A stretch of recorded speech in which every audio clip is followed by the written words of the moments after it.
So for question 7, I'm going to explain figure 3 to the best of my abilities. So first we'll start looking at graph A. Graph A, they're looking for succinate dehydrogenase, which is an aerobic metabolism activity. And we can see that in type 1 fibers, they found a lot more of the succinate dehydrogenase. And then overall, lean people had significantly more succinate dehydrogenase, which makes sense because lean people are probably working out more, so they're converting a lot more energy from food a lot more readily, and then they need this energy because they're using it due to energy expenditure.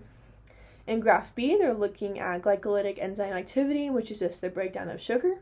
It looks like that muscle fibers 2B, it says on here, but we know is 2X, have the highest glycolytic enzyme activity, which makes sense because this muscle fiber relies on anaerobic glycolysis, and then it gets most of its energy from glycogen. It also makes sense that there is no significant difference between the groups because everyone should be breaking down sugar through glycolysis no matter what.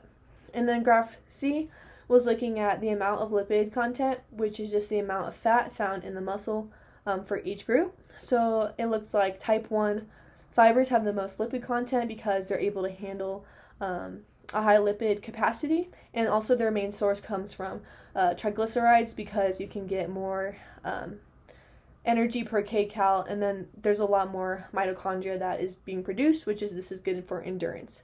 But there's also too much lipid content is not great, which is why the obese and diabetic patients have a much higher lipid content than the lean patients.